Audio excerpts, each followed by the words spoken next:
Good morning, and welcome to Who Am I? Good news, yesterday I bought projectwhoami.net. Now there's nothing over there, but someday there will be. I have a home now. I have a nest for the entity that will grow in this spot. I have a landing, a platform. So who am I, and why do I ask this question incessantly? I ask this question incessantly because I am part of a larger phenomenon that has propensities and cyclical there's patterns that it plays out. This field that I belong to, humanity, being a human being the way I am, there's a thing that we do.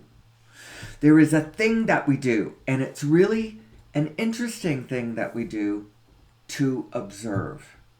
Now, I know, there's been a lot of people that have said a lot of things about it. Sigmund Freud and Carl Jung and any psychologist or psychiatrist who's ever said anything about anything. They're looking at the phenomenon of what it is that human beings do. And you know what? I'm not going to invoke them. I'm just going to look at this myself. So we have a propensity to a certain psychic blindness. It's a kind of disease. Wetiko disease is what Paul Levy calls it. And he's got some really wonderful ideas. He focuses on some esoteric aspects of reality that most people, especially of scientific mind or of secular mind, don't really grasp. And that is that there is a dreamlike nature. There is an aspect of dreaming to our actual stone cold reality. And if you really want to create with the field optimally, you've got to understand that.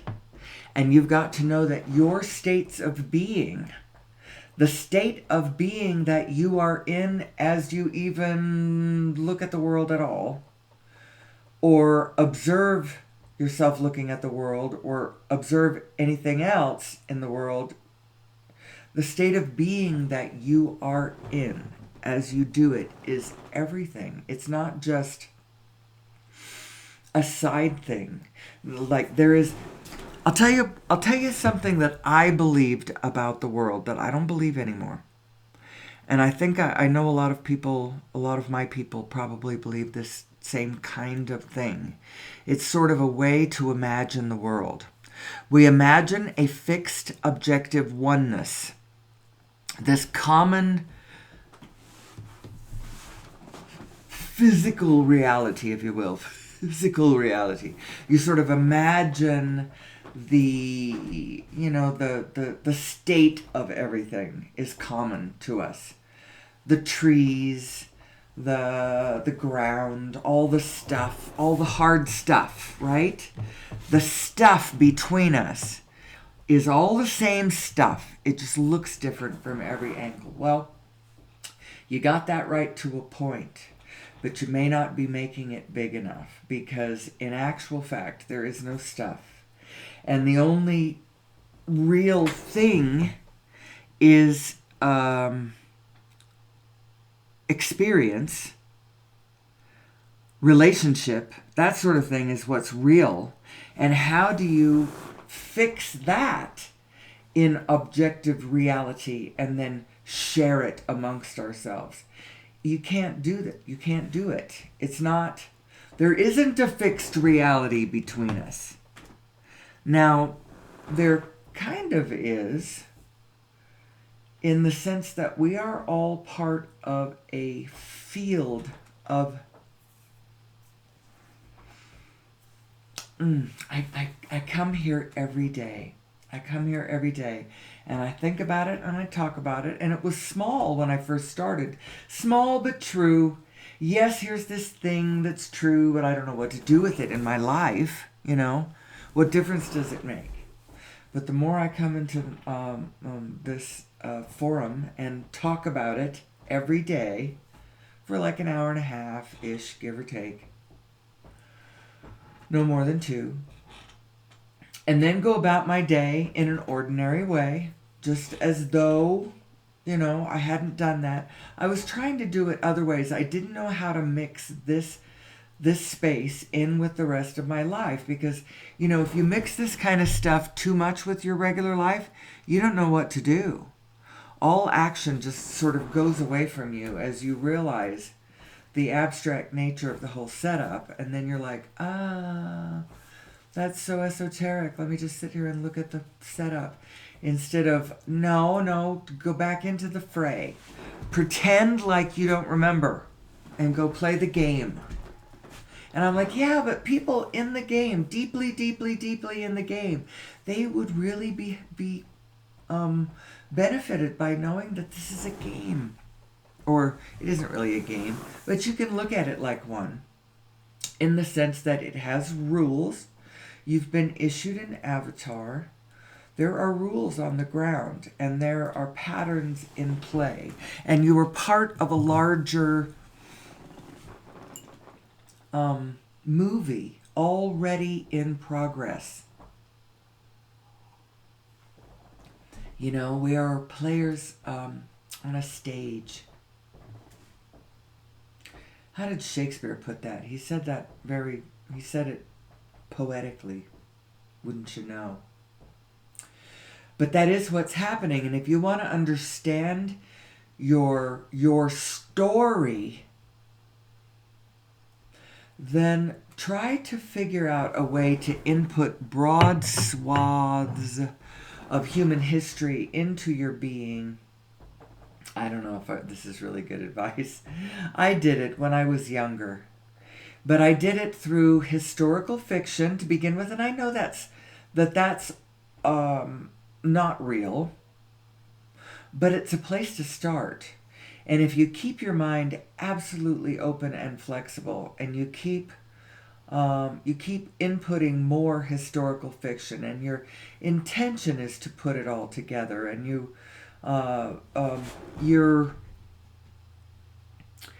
you're paying attention to how you feel as you think all the different thoughts you think about it. And you make sure that you stay in, I didn't make sure that I stayed in the positive. I just happen to be a fairly positive person. I keep turning to the sunny. And as it turns out, I have been both a loner and I have cared about how I felt.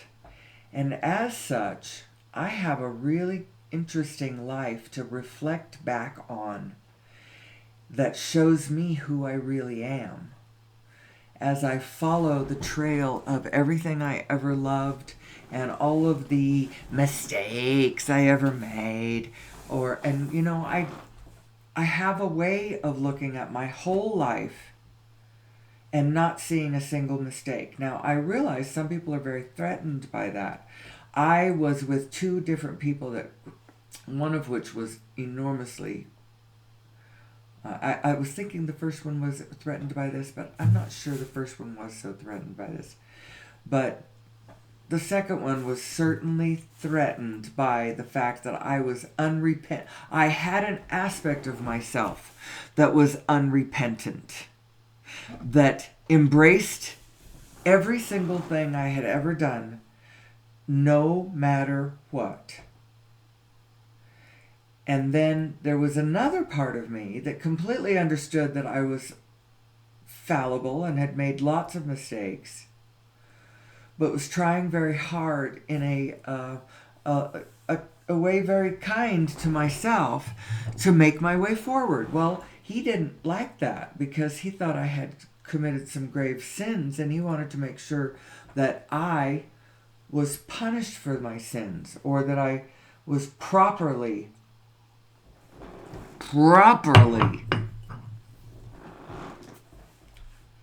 sorry about, or I'm not really sure what he was after, but there were times when he really flogged himself and me for my sins.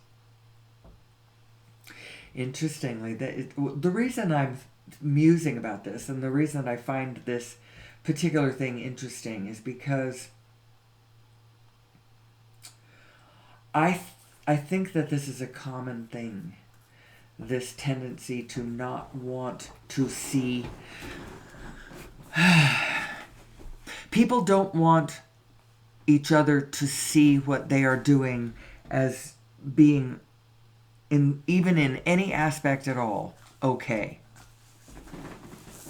Especially the sinners. If you've got people who are committing, it's like, it's okay if I think that what I'm doing is okay, but I'm looking at what you're doing, and if you think that that's okay, then we've got a problem. And I know what you mean. It's only one place where everything that they have done is okay. It's just a compartment in your consciousness so that you have that, so that you know it, so that there is a place where you're evaluating the universe without edit. That's why. If you're trying to change yourself or judging everybody and everything, then you're almost changing them and then putting them into inputting them as consciousness. This is who you are. This is what perfection is.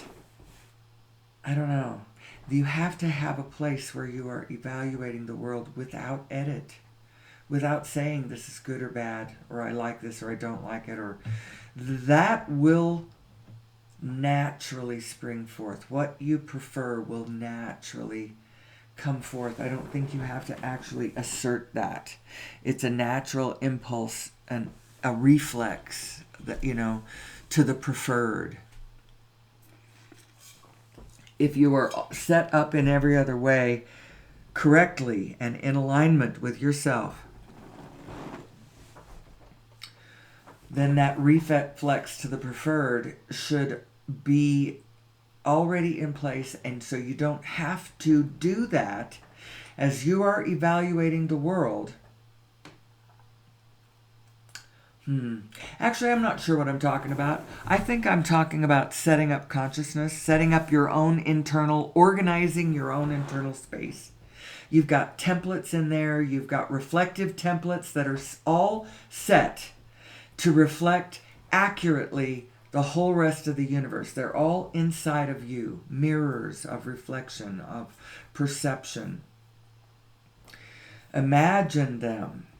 I'm imagining them, and it's just in my imagination, but I have recently discovered something quite interesting. Your imagination is your higher being communicating with you. It's a download you're getting. And some people, they don't have a very good imagination, They might be too much in their head. They might be just following ideas in their head. They're not following their imaginations. They're not following their hearts. Their heads and their hearts are not connected to one another. We've talked about that concept. And actually, the Native Americans, when they were depicting a person that they perceived was under the influence of Wetiko disease,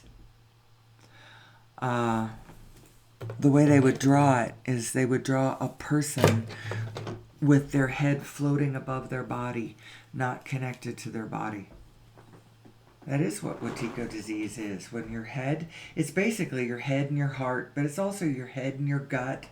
It's your head and all of the rest of your being that has knowing, it has knowing, and you can be scientific minded, Mr. Sheldon Cooper, and all of your ilk. It's not just Sheldon Cooper. He is sort of illustrating a kind of mindset in the current conventional physics.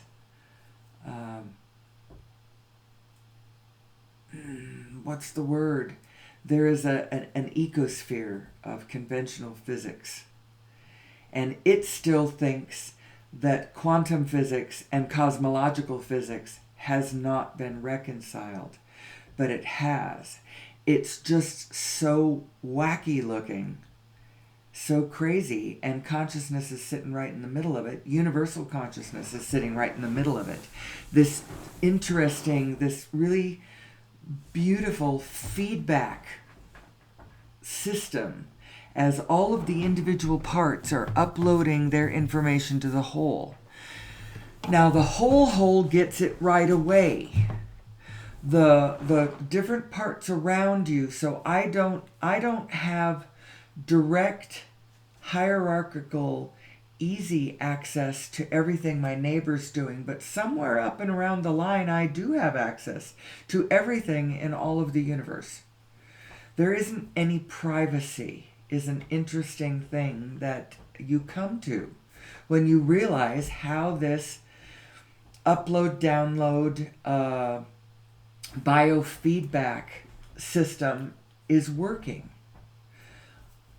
As Nassim points out, if it was random, it would have taken the universe longer than this to even solve one Rubik's Cube. Let alone, evolve the creatures who invented the Rubik's Cube, which is way harder. However, if you put a feedback, a yes-no in there, so every time you make a move on that Rubik's Cube, you get you're closer, you're farther, you're closer, you're farther, you're closer, you're farther, hotter, colder. It's a very, very, very simple feedback system. Something so simple that a snail can do it, an amoeba can do it. All of us can do this, not just human beings. That this is the system that the whole thing is running on.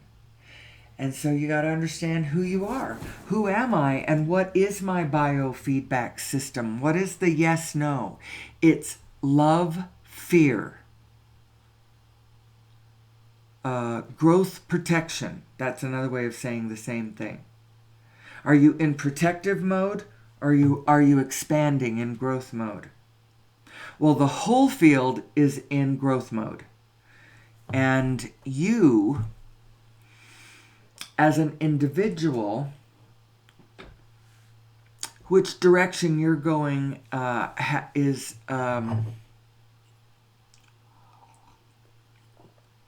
really important. It's even important on an esoteric level as an abstract human being faces the choices in their life and wonders, what do I do? What choices do I make?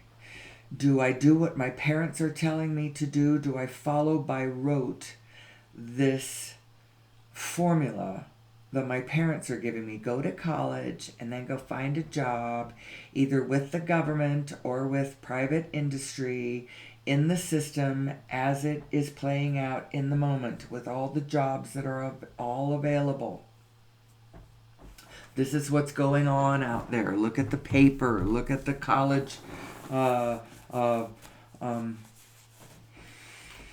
class list. This is reality. This is reality. Do you do that? But it seems soul-killing, you say. Very interesting. I have recently come to some new teachings. I always love new teachings. I love new teachings so much because I often don't see new teachings anymore, in the sense that it's sort of like I've got everybody's gist. I'm not in a place where I'm really in a state to be easily surprised. The scenario in a lot of ways is playing out the way one would figure that it would. I understand that the enormity. I do only understand this on an intellectual level, though. And I do not understand this in the sense of what it will feel like on the ground as my people play this little skit out. This little skit for the world. And I hope that it is not too much more than a skit. I know it already is more than that for some people. It isn't so much more than that for me just yet. I am on the high side of this equation. My system, which is not fulfilling it it's not doing it for everybody. There are people out there worried about how their very own children are going to be fed food from the supply chain of humanity. They're worried about it. I'm not. So I've got all of my 7 needs met, but there are people, human beings and non-human beings, whose 7 needs are not being met. And as they are in a state of their needs not being met, they're being thwarted. Now, they believe that they're being thwarted by other people. The fact is that the universe is designed to give us all everything we needed. If we're here, then the universe has the wherewithal to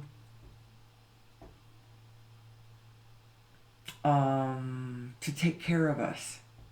But we've got to understand how it works if we want to optimally. It doesn't just naturally come to you. It's like if you are one of the 100 bajillion elm seeds present in the world, and you're all sprouting on a damp spring, how can you say that the universe has the wherewithal to support all jillions of you? Well, you got to know that in some aspect, this is an aspect you need to really surrender to the allness about. Although you are mighty and you are one with the allness, and as you look around you from your perspective, it is valid to say there is only one of us. While that is true, in your physical body, you've got to understand that you're kind of a cell in the body of a great being. And as such, you know that your physicalness is not only expendable, but designed to come and then go. And the going of you is fine. It's okay. It's okay. It's okay. We make it so not okay. As we scream how important life is to us, and we cling desperately to our one and only chance at anything. It's so funny. It's so funny. Because I don't believe that at all anymore. Although I could go over there to that thought and think it over and over and over and over again until I am so jacked up and absolutely convinced that this is the only life I ever get. And then after that, no more physicality. I'm up in heaven or I'm down in hell. Or, whatever versions of things people have got. Maybe it's layers of heaven. Stages of enlightenment, or however people have got it worked out. As I was growing up, what I did notice, no one philosophy really stood out in my mind as I was growing up. I sort of was in a position to recognize what everybody was doing. It's like, oh, everybody is trying to describe the elephant. Isn't that interesting? Now, how do I describe the elephant? Well, I don't know. I haven't been here very long. I just got here. Give me some time. Let me look at it for a minute. Let me input all of what y'all are saying. What are you saying about the elephant? And you, Buddhists, what are you saying? Mormons, what are you saying? Catholics? Religious zealots of any ilk, what are you all saying? The very angry, what are you saying? Pipe up. Speak up. What do you got? What are you saying about what the world is?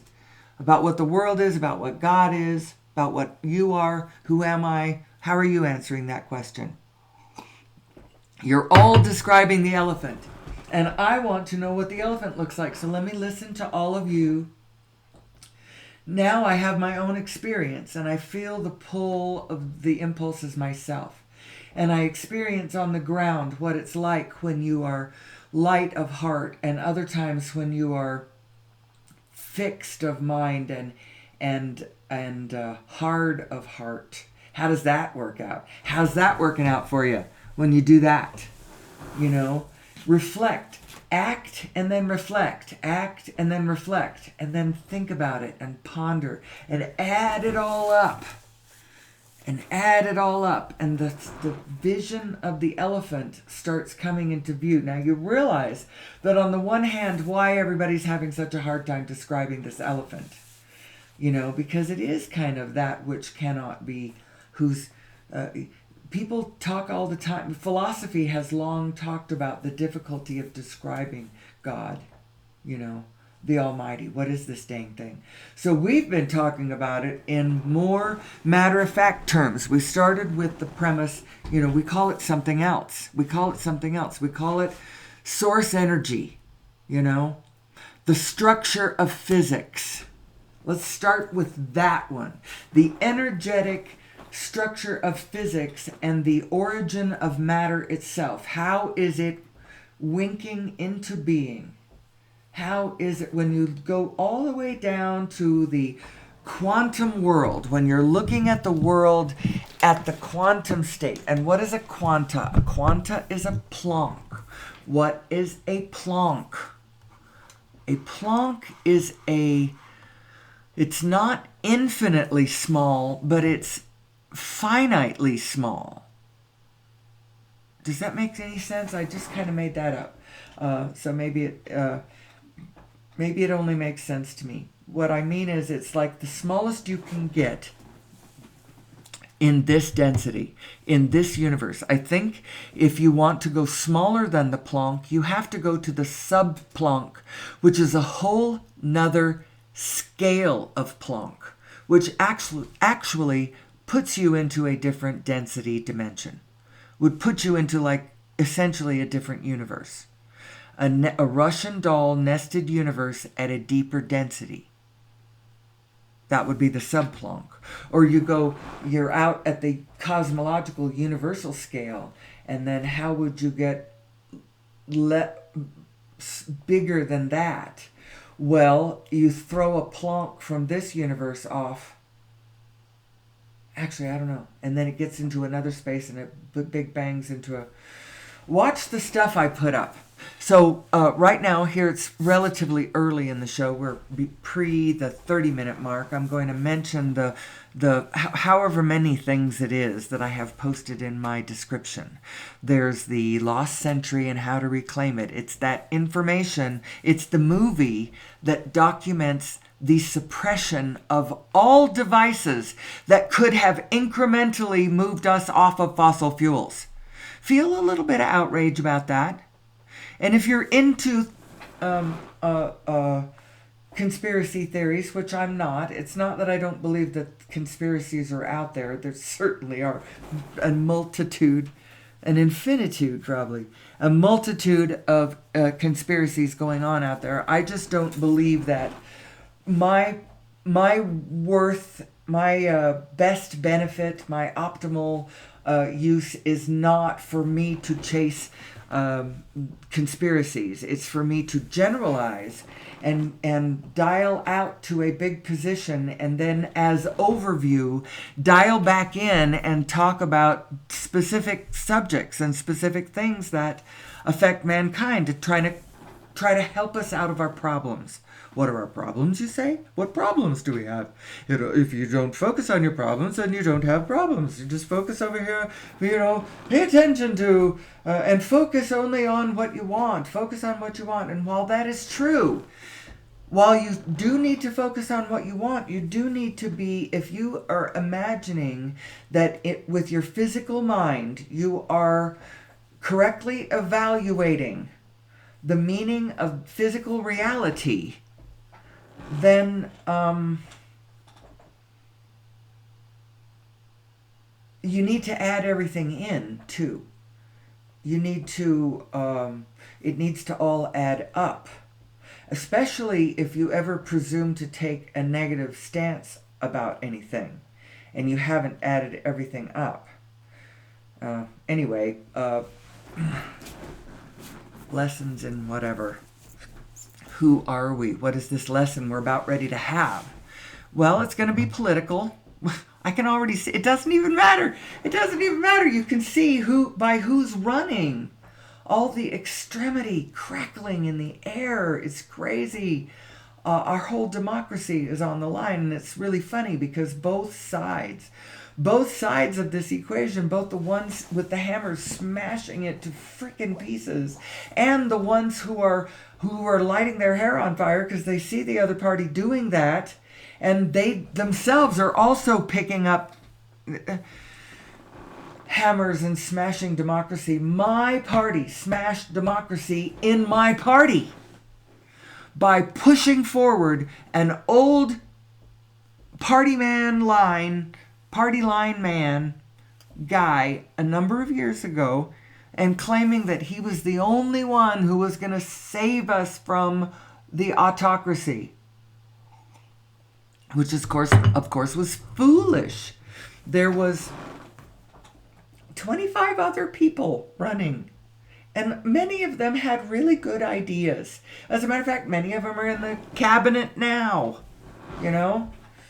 and some of them were even out-of-the-box thinkers and humanitarians, and they had all kinds of ideas about what to do with our collective will that was so much more constructive and whatnot. But maybe there's a reason why we aren't constructing things right now, because we're so out of alignment that as we continue to construct things in these systems out of alignment, we continue to create these energies that we're going to all suffer from. These little chaotic energies, Shiva energy, I call it. I call it all kinds of things. This thing that we do as human beings, when we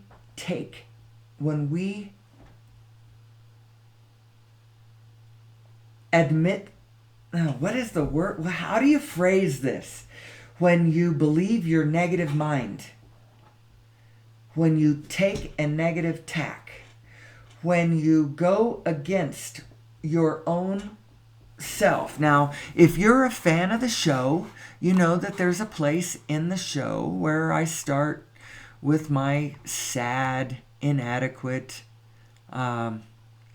slides. I start illustrating certain things. The binary system of the self, your source mind, and then your little specific you mind. You actually are both of those minds. You have access to the larger overview mind. However, you are, in a way, it's funny. It's a mixture of both really feeling good about oneself as one recognizes how important you are in the universe. Whoever you are, it doesn't not matter where you are. You are the eyes on the ground for God, who has all the eyes on the ground. And is this consciousness, it's this universal consciousness where all of our stuff is being uploaded to. Now, from that position, all of the information is. That's why God knows everything. The interesting thing is you have access to all of this information. You just have to be on the right frequency. And if you aren't on the right frequency, then you won't have access to the information. And what frequency, by the way, would you imagine that this information is coming in on? Well, it's coming in on the love channel, of course. It's coming in on the allness channel. It's coming in on the everything channel. It's coming in on the everything is all right channel. That whatever you believe, whatever the details that you are believing about your world, you can keep every detail as long as they're making you feel, as long as they're getting you to a place where overall you're draw a line under, draw your conclusions, spit out your final thesis. If it says everything's okay, then you're on it. If it says, oh my God, it's terrible, light your hair on fire, we're all going to hell, then you're wrong. Because that's it. You could imagine that into being if you wanted to, but it will pass, because everything will pass, because this world of form is passing, and we've all got to accept that. It's passing in two ways. First of all, from your physical form's perspective, it's passing because you're going to die. And so it's passing from that way. But it's also passing from go the other direction, and now you're out in the wholeness of the field, and it is fluxing. Apparently we have 5 rules. I should probably go find these rules and write them all down. I like the rules. I like the 1, 3, 5, 7, 11 download. I wish I had the information on what the 11 aspects of your passion are. I would like to know what are the 11 aspects of passion. The 1 is the allness. The 3 is the vantage point. So if you go from 1, the allness that is 1, and then try to split into a binary, immediately, I mean, you can't stay in the binary, because immediately there is an implicate vantage point at the center of that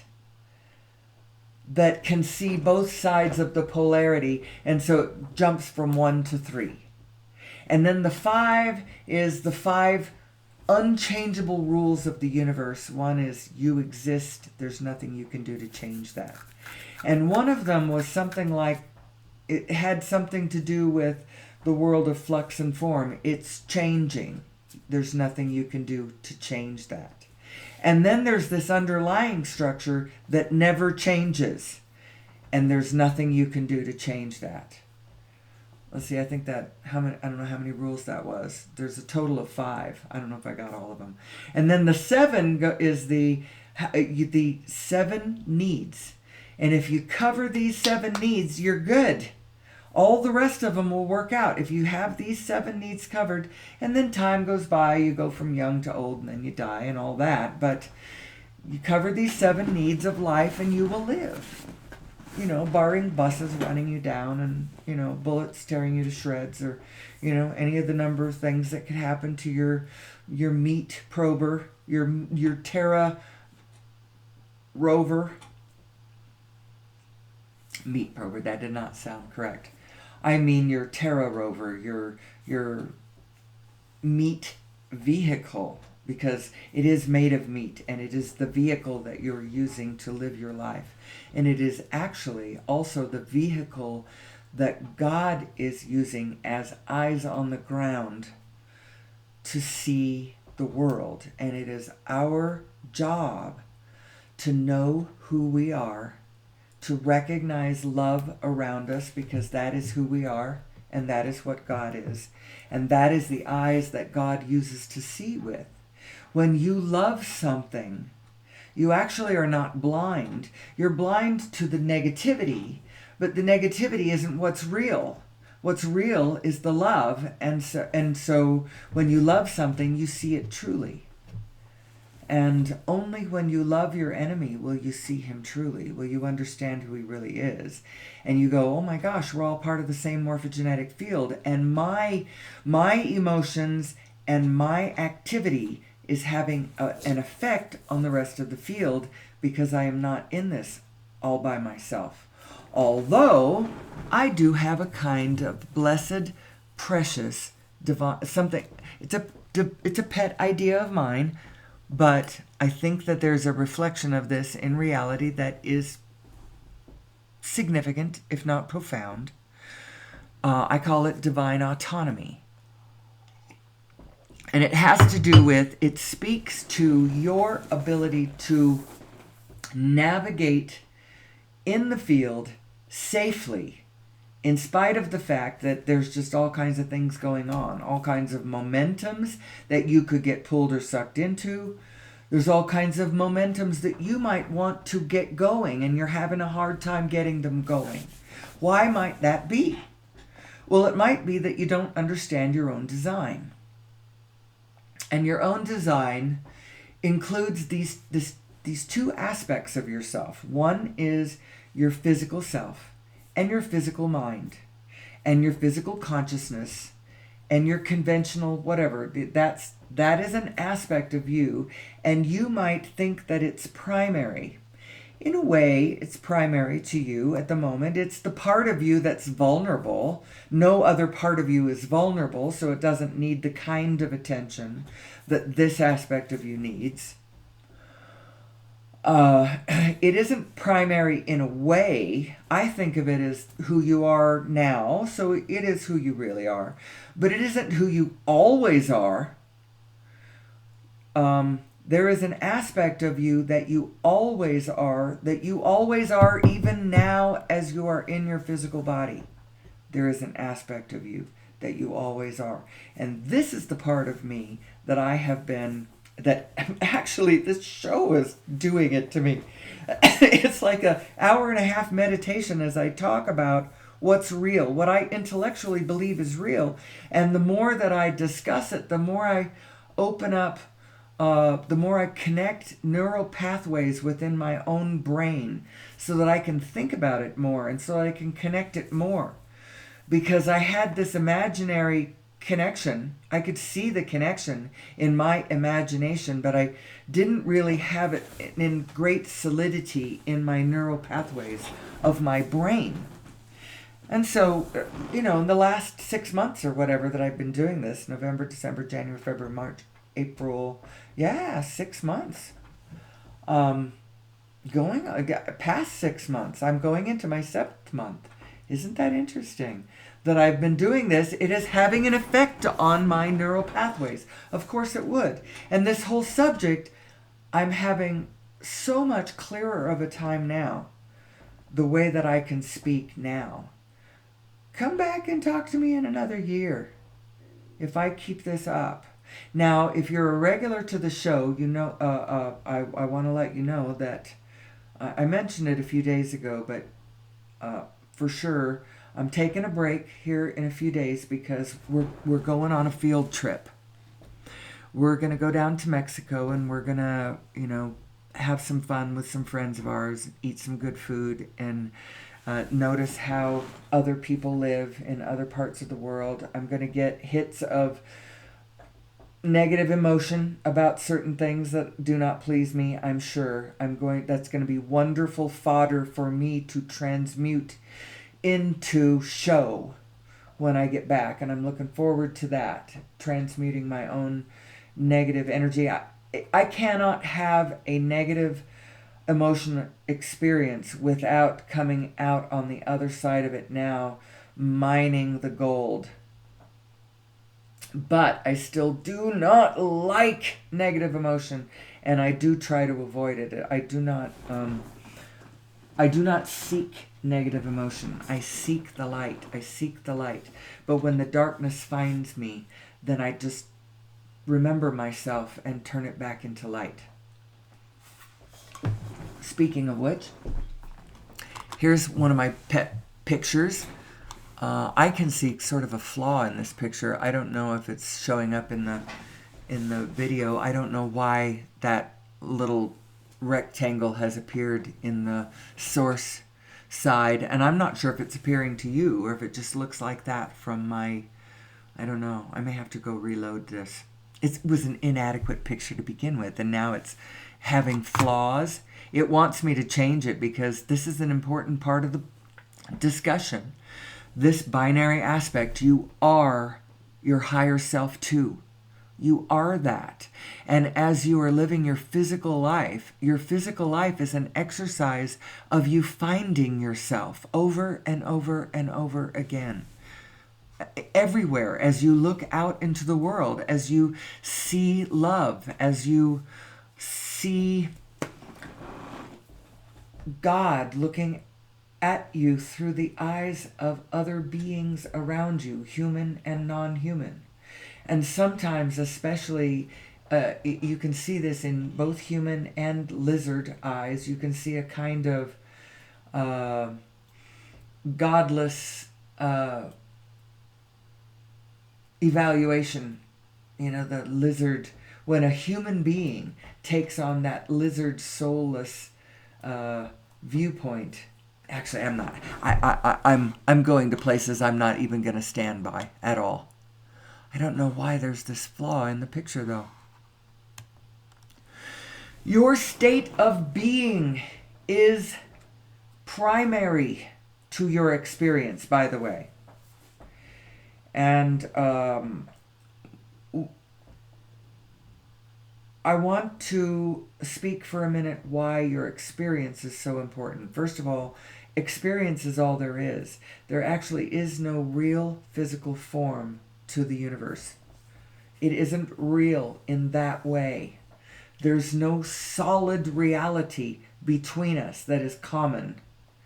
And then we're all just relating to this common solid thing. It isn't like that. There is a common thing between us, but it is a quantum field. It is a divine matrix of energy and information exchange that's really quite breathtaking to behold. And on some other day, I might be inspired more to talk about that than to poetically, try to describe the structure of you and consciousness from a different direction. It's sort of like, and I've been bringing this up into my stories, although not in one of my shows lately. It's one of my favorite analogies. In J.K. Rowling's, it's not an analogy, it's an example. In Harry Potter, the last book, I love the place where Harry has died and he's made it to King's Cross Station. He's talking to Dumbledore, his mentor, and he's asking him, Dumbledore, is this all in my head or is this real? And he said, Dumbledore answers him, of course it's all in your head, Harry, but what makes you think that's not real? That's not exactly the quote. I should go get the exact quote. But why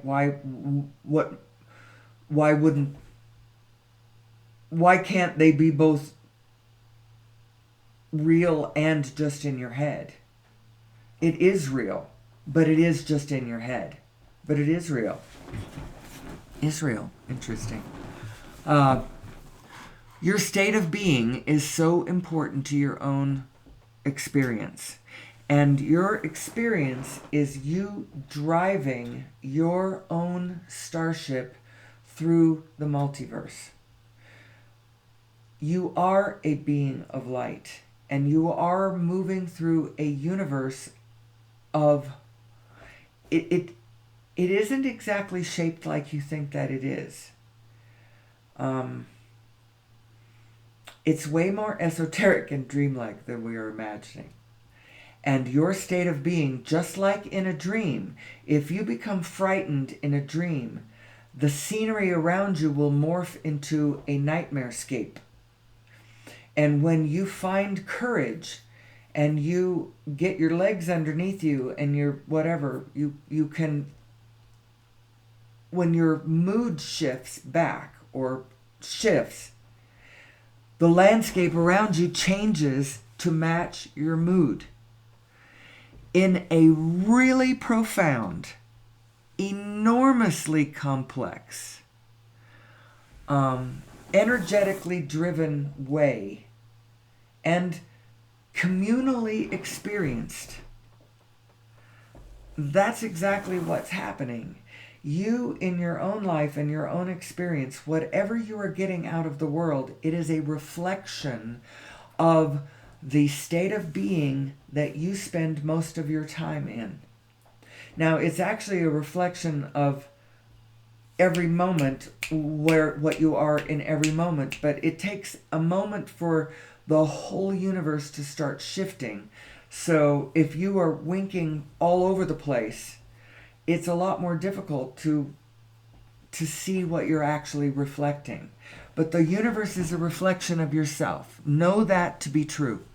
And if you want the universe to smile, then you got to figure out how to smile. If you want to see the smiling face in the mirror, you have to smile. You can't go over and force it to smile, because it won't. And you also do not have the power. You do not have the conditional power that you think you are. From a conditional perspective, you are a fleck of dandruff on the shoulders of God. You are dust in the wind. You are nothing. From that perspective, from the conditional perspective.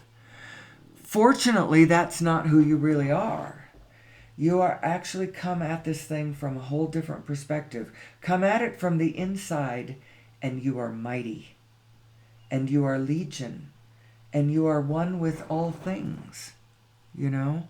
You can either link up with it, or you can turn away from it and pretend like you are all alone and have no guidance. You can choose to do whatever you want, to believe whatever you want, to move in whatever direction you want.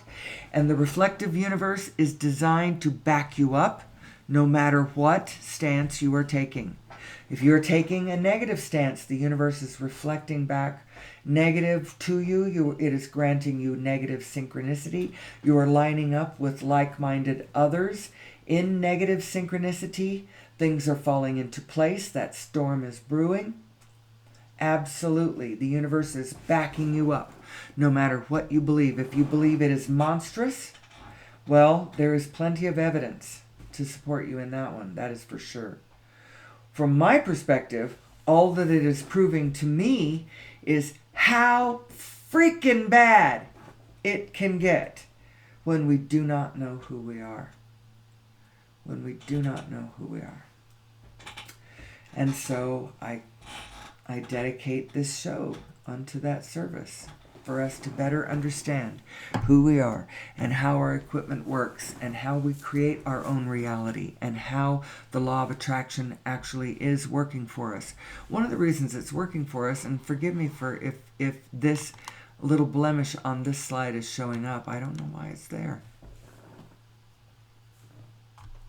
But the reason, so law of attraction says that which is likened to itself is drawn. It has to do with momentum. And as you start to take on any thought, it starts to build momentum in that thought, whether it's positive or whether it's negative. Thoughts have momentum, and you can get a pretty good negative momentum going, as well as a positive momentum. However, know this. In reality, in truth, your positive side is attracting cooperative components to your ventures, your desires, as your aligned desires. And what do they need to be aligned with? They need to be aligned with your needs. And the reason that is true is because all beings, there is a convergence point in biology where all of our needs can be met, as long as everyone just wants what they need and accepts their part in the universal dance we are all playing with one another. Because there is only one of us here, and so you are me also. And me wants to get everything I want. And I want all of the me's to get everything they want, because it's so much more fun to play with all the others. I don't want it just to be human beings. I want all the non-human beings too. I love them so much. I had such a hard time earlier in life before I came to some of these things that I'm sharing with you now, because I am such a freaking softie when it comes to the non-human kingdom. The animal kingdom, oh man, baby animals and little creatures, and the complexity of all of the movies I could tell you that I've watched through the ages that have moved my heart and shown me how Humanity has been wrong all of these years, thinking that the non-human kingdom in any way is less than us. It is not less than us. It is just other than us. And you have to add all of us up to see the more of us that we really all are. And if you cut down all of the rest of us, then we're not more, we're less. I hope I said that. I hope that made sense as I said it, because I just followed that one. Who am I? Who am I? Back to the 4 general states of being. If you're a fan of the show, you know that I explain this as your gas pedal and your brake. This is to your land vehicle, your boots on the ground, your Earth rover, your physicality, your starship. How are you driving your consciousness? Your 4 states of being. This is to go specific is to put on the gas. You do not want to put on the gas unless you're in a positive state. So if you're in a negative state and you haven't really noticed it yet, you're still transfixed by the manifestation, the condition in manifestation that has thrown you into this negative state. You're in a negative state. You don't realize it yet. You're getting specific about things because you're transfixed. You've forgotten to not trust your negative mind. There is a poison aspect. It's not a poison. It's a distortion. There's a distortion in the field in your negative mind. And you have to take it with a grain of salt. Put the salt on it. Reverse it. Get into alignment. Now take the same information from your positive self. I noticed a long time ago how absurdly different the world looked when I was in a negative state or when I was in a positive state. I mean, the difference was so striking to me within my own consciousness that you just couldn't ignore how different the world looked when you were in a positive state or when you were in a negative state, and how on earth could you not address that somehow and not discuss directions about that. You know, you can't just assume things about the world. Which world? The world you're looking at when you're pissed, or the world you're looking at when you're feeling benevolent, you know, when you're feeling self-satisfied or whatever. The world looks very different depending on the emotional lens you've got on your consciousness, which I never understood what that meant because no one ever told me what that meant. You are a positive being, honey. You are goodness itself. You are love. You are light. That is what you are. Now what are you going to be in this lifetime? What are you going to be? How are you going to understand your own equipment? How are you going to understand your own vibrational whatever?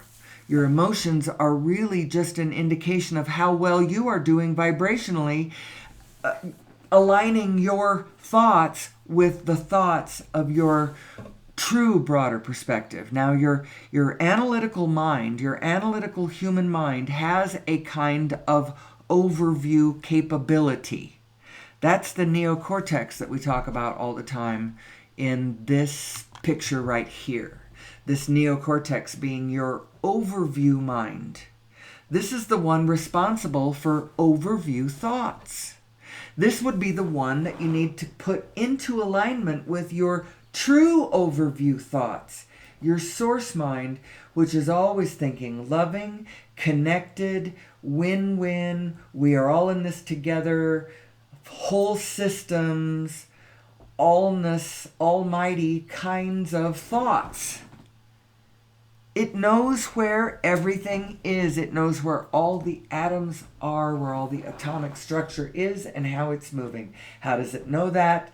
They are all uploading their information all the time through the Planck field.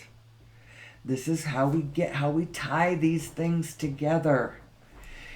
And an understanding of this, for crying out loud, is going to bring humanity away from fossil fuels.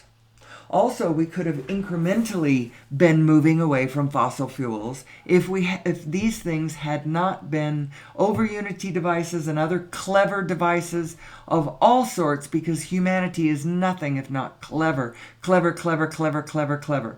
And these devices, we have invented so many of them. And all of them for the last more than 100 years have been suppressed, largely by our own government. Starting at the patent office, that's where the red flag goes up to the system saying, warning, danger, danger, danger, must suppress, keep status quo, keep status quo. Who's doing that? Whatever the system, the institutions involved in this incredible wealth of fossil fuels. There's hundreds of trillions of dollars of economic activity, all told. Hundreds of trillions of dollars of economic activity represented there. Starting with the fossil fuels and then everything that flows from there.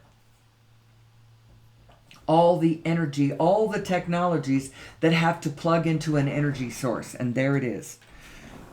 Hundreds of trillions of dollars worth of economic activity represented in the fossil fuel industry. And there's this tendency of industry and government to get into bed together. It's just a tendency to do that. It's fascism is what it is. That's what the bald system... And I'm not saying that socialism is the answer either, although there is a kind of spiritual socialism that we do need to address. And we do need to have some social aspects to we already do. And our socialism reflects our collective activity. What should we be doing collectively, and what should we leave our frickin' hands off? I think that socially we can help each other. We can help each other. So coming together and working together to arrange healthcare systems and systems of child care and systems of caring for the elderly, care. All of the care things I think are valid. Although I think that we need a vigorous system actually educating people on who they actually are. Who are you as a human being? And actually that's going to be fun and interesting to see how all of that unfolds.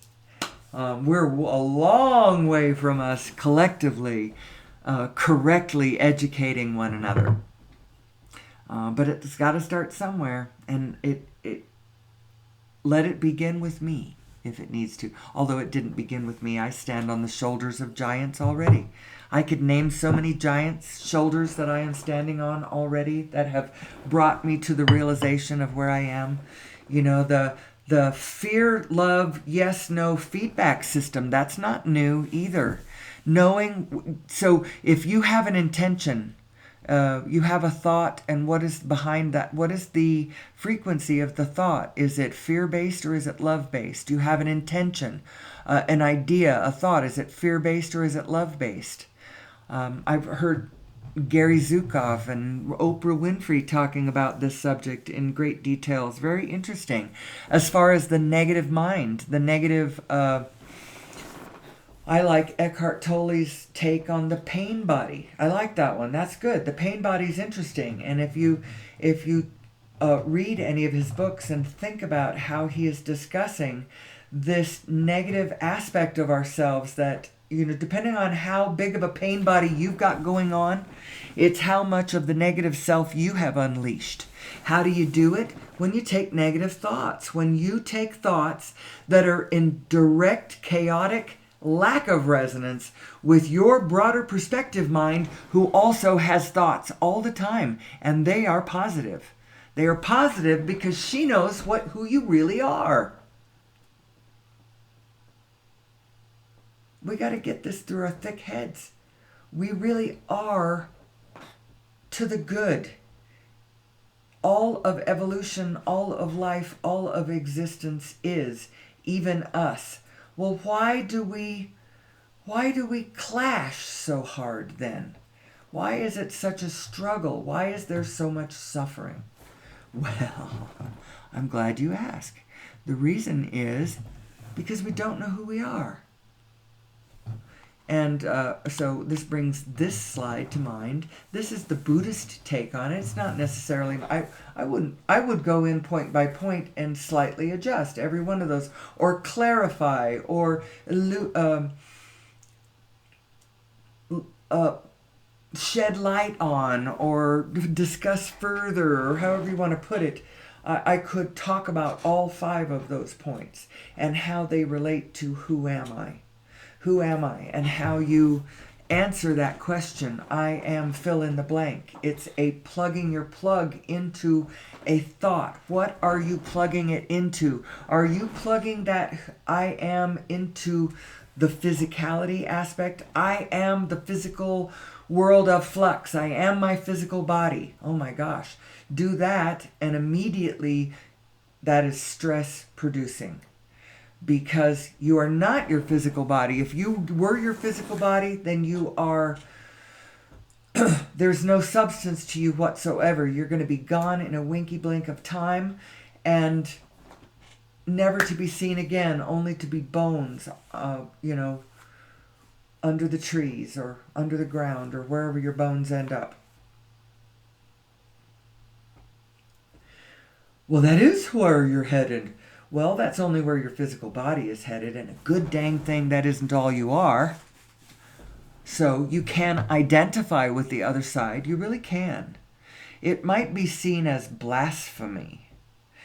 Probably protecting the human psyche from, because when you go over there and you get too full of yourself, when you're not in alignment, some really terrible things happen.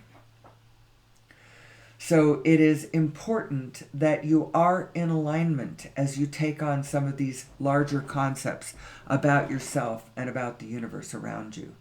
You need to retain your humility. You need to hold on to your perspective and laugh at yourself just a little bit somewhere and know that your part to play in all of this is quite small. You're playing it from your own little body, and so it's small. Your effect on the rest of the group can be mighty, and the mightiest influence that you have, that you're capable of having on the rest of the field, is your ability to influence coherent alignment in the rest of the field. That you have a lot of influence in that. Beyond that, you don't have a lot of influence. Now, that in itself is quite a lot of influence, but it implies that once they get their alignment, they get to choose for themselves their own path. So you conditionally do not have a lot to say about what conditionally anybody specifically should do. That is for them and them alone to decide. And it's almost a sacred right and responsibility to put the choice through your mechanism, put input and then output. Output is, what do I do? What do I choose to do? Everybody has to choose that for themselves. And although I would like to have enormous influence on my people, I only want to influence others to their alignment, to their knowing that they are two beings, and one of them is relentlessly positive. you will never escape your positive side. No matter how much negative thought you want to take about your fellow human beings, you will never escape your essential nature, which is positive based.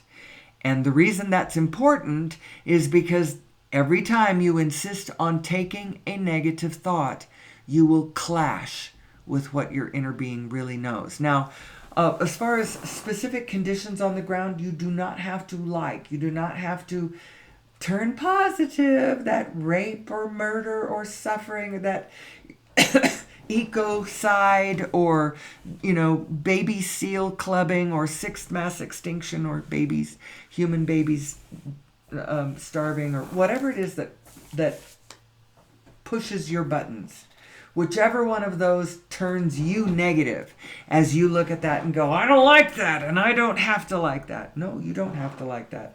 And as a matter of fact, I would recommend that you don't like that.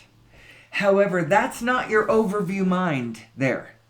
That one is let's go back to this picture. That one is your mammalian brain. And she's not wrong. Your mammalian brain is not wrong. It's just she's not the overview.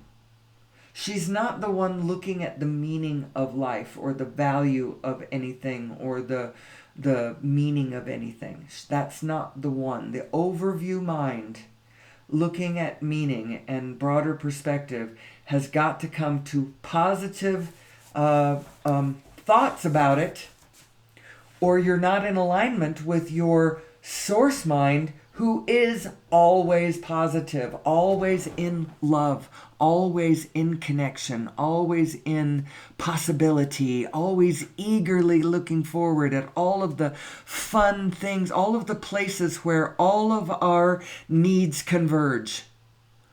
All of our desires to have our needs filled converge. All of our imaginings of new ways to fulfill more satisfyingly our needs converge. That's what your source mind is looking at. And the more that you can get your conscious brain to think thoughts in alignment with that, thoughts that agree with that,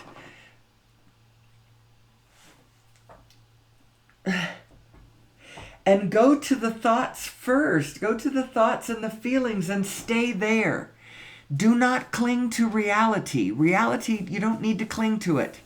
As reality, you got to cling to reality. Ever since we picked up the scientific paradigm, material reality has been thought to be primary. And so we cling to it first, not recognizing that it's actually a secondary effect of our dreaming nature.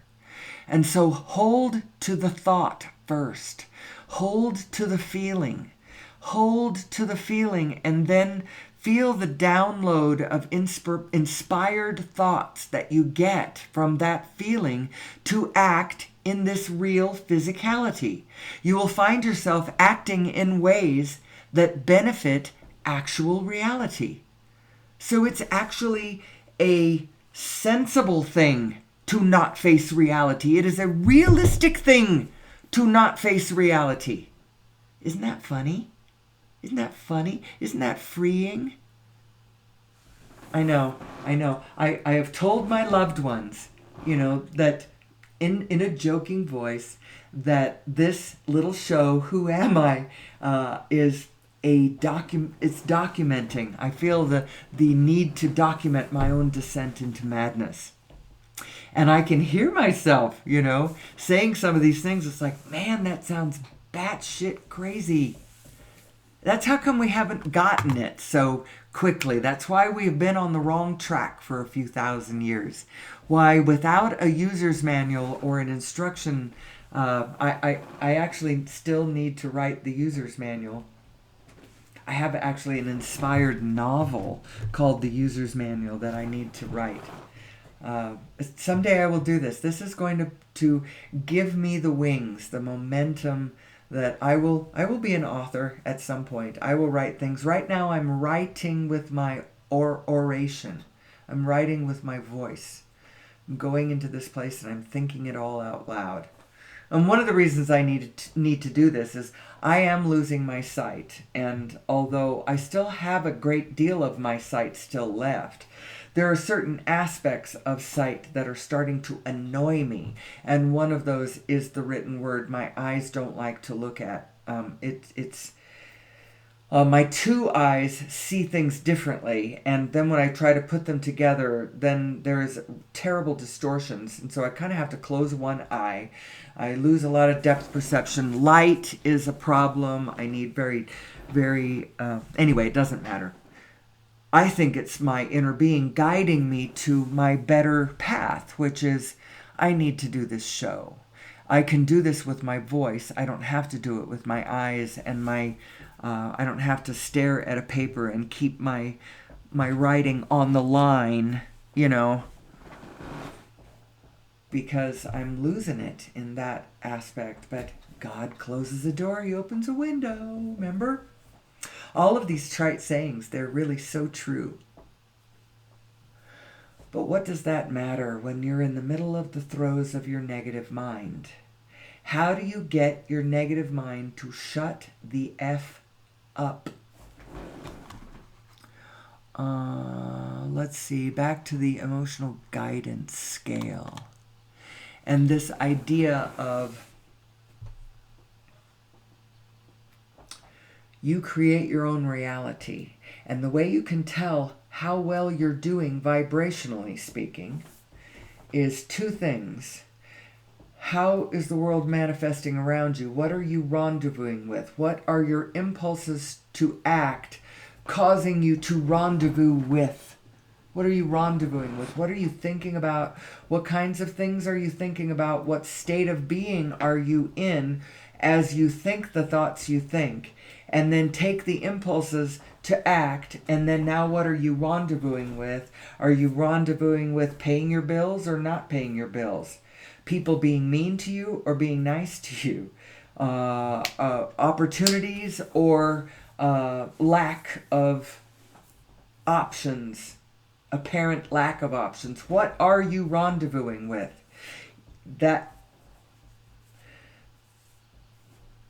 So the two ways you can tell how you're doing vibrationally: how are things unfolding around you, and how do you feel? Are you happy? Are you feeling satisfied? Do you got projects that you're working on? Do you have momentum, positive momentum going forward? Do you have passion in your work? Does your soul have wings, or are you neutral and stagnant and objective and kind of in your head about things? Where are you? All of this can be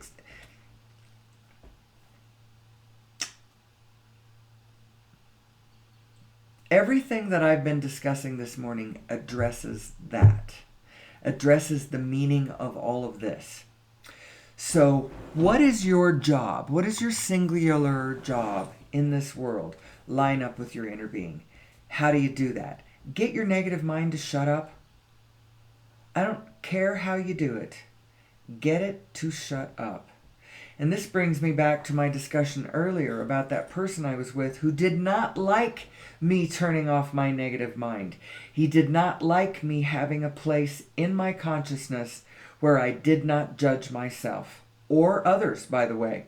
I did not judge the pedophile that my mother was a friend with, that she stayed faithful in friendship to, when he had no friends in this world. She continued to see him in prison, and boy, did that bother my husband. Because he judged people. He judged people for their sins, and he judged himself for his sins, and he judged me for my sins, and he did not like it that I had a place in my consciousness where I did not judge myself or others, and I suggest you put a place like that. It's kind of funny, because you want the pedophile to judge himself. Please, don't think that everything you're doing is just fine. But there is the problem with the pedophile is he is not in touch with his inner self. He is hurting people in a way. And if he was in touch with his inner being, he would not be following impulses that hurt children or whatever. I just picked that one. What is your pet thing that really that your mind can't quit going to and worrying about and feeling despair about? Is it the murder of blessed non-human creatures in ecosystems that we are destroying around the world? Is that what kills you? Is it the way human beings treat dogs in Korea or seals in the Arctic? Baby seals, club them to death and then turn them into coats. Or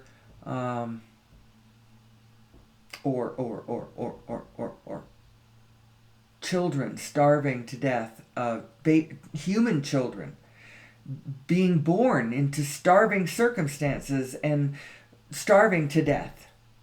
Briefly, I heard an explanation of that.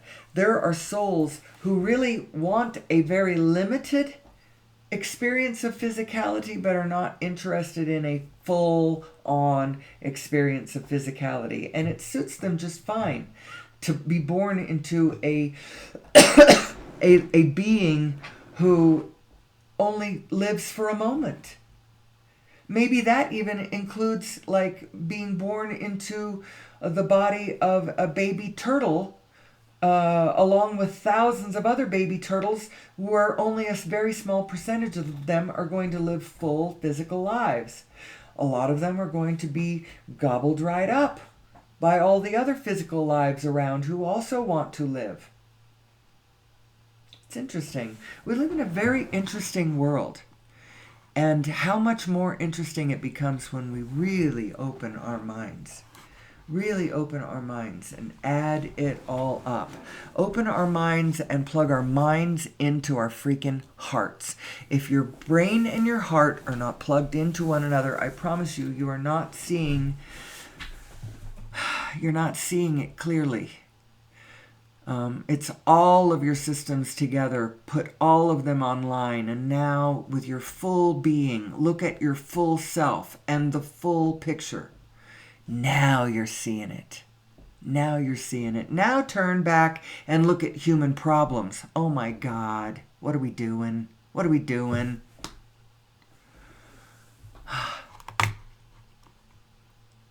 I have another picture that I really like this illustration of.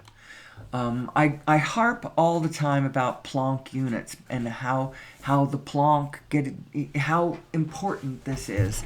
It reminds me of a favorite quote. I don't need to do it as a quote. I just the way that it mixes the words connects and integrates and stuff. I kind of have to read it to make sure I keep it straight, so that it stays as beautiful as it really is. But this idea of how as you go into the inner layers of, just dropped a lamp. As you go deep into the inner layers of your own consciousness, you start clicking into the morphogenetic fields of the universe around you. And each one of these fields is it's a field of information. When you click into the morphogenetic field, you are now in the field of information and have access to all the information that holds that field together, that makes that field has, right? And this is how Nassim Haramein put this. When you integrate yourself as a biological being, you connect with the morphogenetic field of the planet. When you integrate yourself at the atomic level, you connect with the solar system. At the level of the proton, you integrate with the galaxy. And when you get all the way down to the Planck, you integrate with the universe.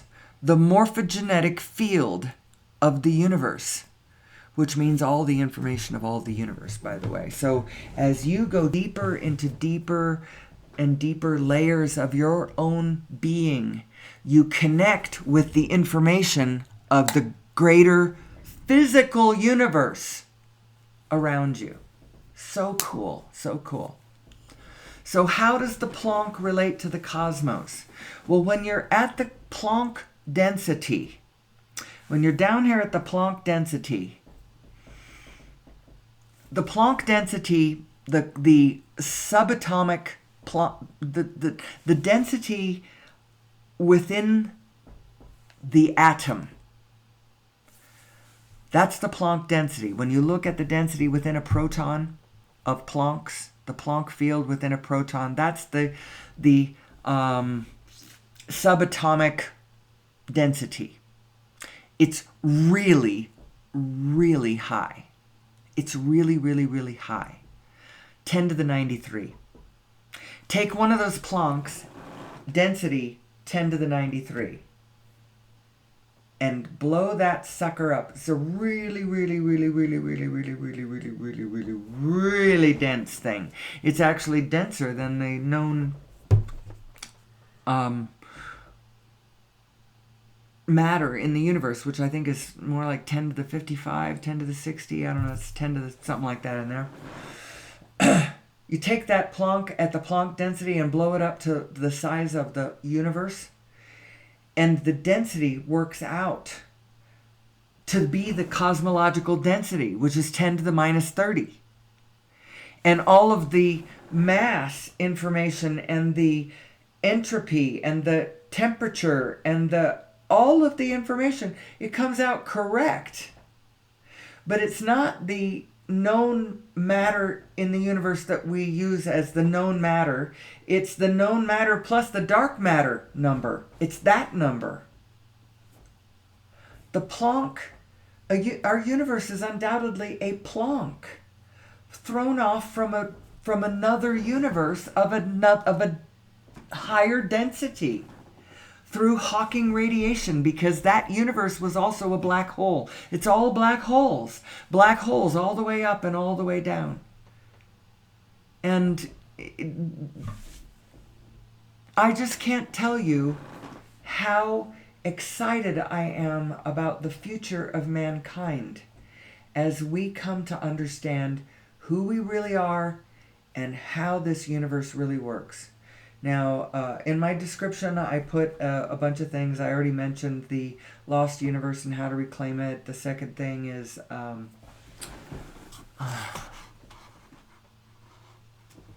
actually, pardon me 1 second.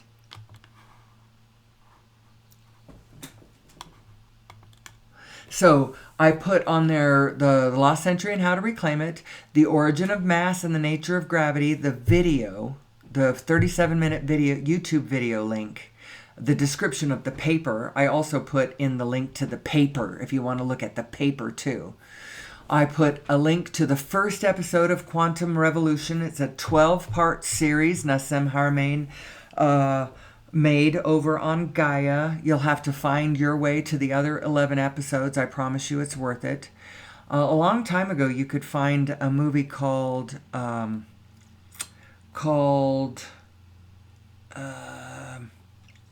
Connected Universe. It was narrated by Patrick Stewart, and it was all about Nassim's work. It was made a few years ago. It's pretty good. Actually, really good. If I could put that in here, I'd do that too. I don't think that that's available free on YouTube anymore. Then I also put in Butterfly Dreaming. It's just an article written by Paul Levy because I liked that. He's the one with the Wetiko idea, where he has put the psychology of... He's a student of Carl Jung. He's a practicing Buddhist. He is a wounded shaman. And through his own journey has come to the direct realization of the dreamlike nature of our situation. And as such, his take is interesting. It's a little negative sometimes, but you know what? Just transmute that part of it and look at what he's saying. Really cool. I like the Awaken in the Dream. He also believes that quantum physics has within its very nature and our understanding of it all of the medicine that mankind needs to heal himself of this psychic mind virus that we are in the throes of. Carl Jung called this psychosis, he called it authoritarian psychosis. Authoritarian psychosis. And within an individual, he called these things autonomous complexes. We can talk about that on another day. I'm getting ready to end this show because I am coming up on an hour and a half. I think an hour and a half is a good regular time for this show. I was thinking 2 hours, but hour and a half seems to be more the right number. So if you've joined me today, I'm really grateful. I love you. I hope you join me tomorrow as I try to do this again. Come back in and illuminate what our real problems are, but not really that. I'm actually coming at it from the perspective of where our solutions really lie and where the hope really is and where mankind's bright, evolved, expanding future really lies. We really are going to be okay, but we need to get off fossil fuels. Our recognition of the absolute possibility of us doing that, and our screaming outrage at our own government that has been preventing us from doing it incrementally all this time,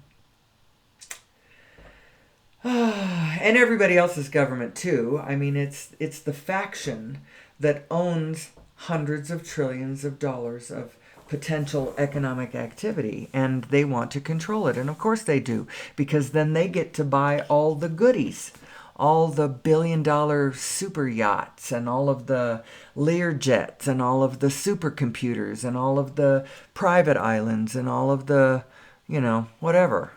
All of the cool shit, the fashions and the jet-setting beautiful people and all of the things that money can buy. I don't blame them, but this other thing is going to bring us all to a way cooler place where we can actually pull Earth back from the brink of destruction, from the brink of extinction, sixth mass extinction of planetary biodiversity on Earth. It's just wrong. It's just wrong. We need to stop it.